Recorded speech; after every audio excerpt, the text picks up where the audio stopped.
So when it comes to fundraising, I have 5 simple steps, but they're not the end-all be-all of what will make for successful fundraising.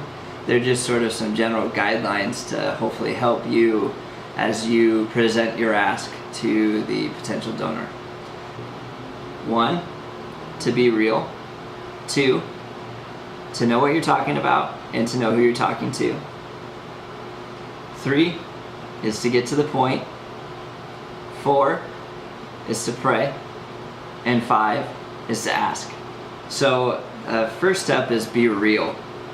I think more than anything else, if you go in with an agenda, or if you're not yourself, it's pretty obvious to the person that you're talking to. I think authenticity in a conversation with somebody is key. Fundraising is friend raising. So see it as just that, an opportunity for you to get to know them, for them to get to know you, and just to spend some time to share the beautiful work that pregnancy resource centers are doing across the country. The second one, it's kind of a 2-part. The first is to know who you're talking to, and the second part of that is to know what you're talking about. You have to know who you are, what you're doing, and why you're doing it, and ultimately who you're doing it for. And along with that, knowing who you're talking to is really important. I wouldn't advise going into a meeting without doing a little background on the person that you're meeting with. Most people probably will be a family member or a friend, so obviously you know them pretty well. But if you end up giving a parish talk and are meeting with a parishioner at your home parish that you might not know as well, it's definitely advised beforehand just to do a little Google search or to ask somebody else who might be a mutual friend or somebody that might know them, so that you can get a better idea of who you're talking to. The third point is to get to the point. I think a lot of times when you get nervous, you end up kind of rambling and trailing off and not making a lot of sense. And I think, if somebody invites you into their home or answers the phone when you call, they have a genuine interest to learn more about what you have to share with them. And so take that as some encouragement as you're getting ready to have that conversation. And if it is awkward, the first point, being real, just be honest with them. Say, hey, it's my first time, I'm a little bit nervous, but I'm going to try and do my best to share with you the beautiful work that pregnancy resource centers are doing. And people will see that and respond well to it.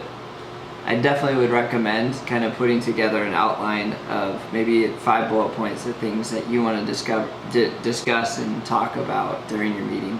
The fourth thing to do is to pray. More than anything else that we do, the work that occurs in the summer, the work that's going on in the pregnancy resource centers all year, the power of prayer is something that goes far beyond what our natural abilities allow. When it comes to praying out loud, it's not necessarily something that a lot of people are accustomed to. So it's a great opportunity to give a witness of the gospel by just both opening your conversation with a prayer and ending your conversation with a prayer.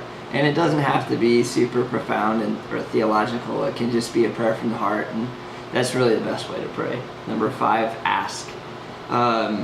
Usually it seems that, like early on in my experience, that a lot of times I waited until the end to ask because I was uncomfortable with asking, and that I'd highly discourage you from doing.